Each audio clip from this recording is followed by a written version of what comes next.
علم، ادب، عالم اور طالب علم کی فضیلت کا بیان۔ ارشاد باری تعالیٰ ہوا ہے سورہ فاطر میں، انما یخشی اللہ من عبادہ العلماء، اللہ سے اس کے بندوں میں وہی ڈرتے ہیں جو علم والے ہیں۔ سورہ مجادلہ میں رب کریم ایک مقام پر فرماتا ہے،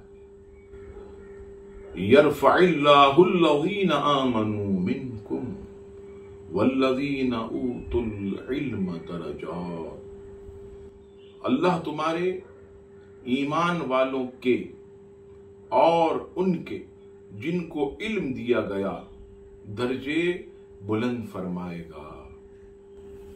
اب آئیے علم کی فضیلت ایک حدیث پاک کے مطابق عرض کرتا ہوں۔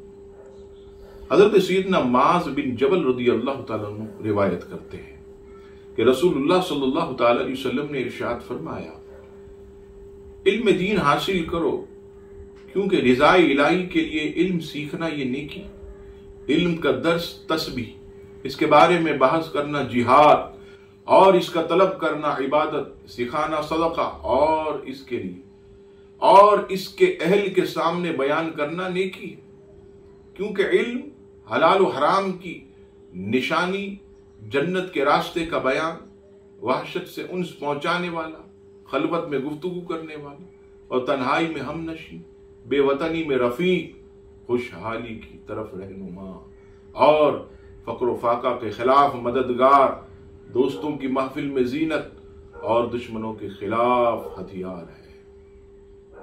علم کی بدولت بندہ نیک لوگوں کے درجات کو پا لیتا، دنیا میں اسے بادشاہوں کی ہم نشینی اور آخرت میں نیک وکاروں کی رفاقت نصیب ہوتی۔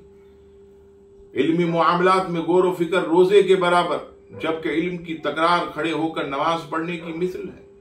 علم کی بدولت صلہ رحمی کی جاتی، احکام کی تفصیل بیان ہوتی، اسی کے ذریعے حلال و حرام کی معرفت حاصل ہوتی اور اللہ تبارک و تعالی اس کی وحدانیت کی پہچان نصیب ہوتی۔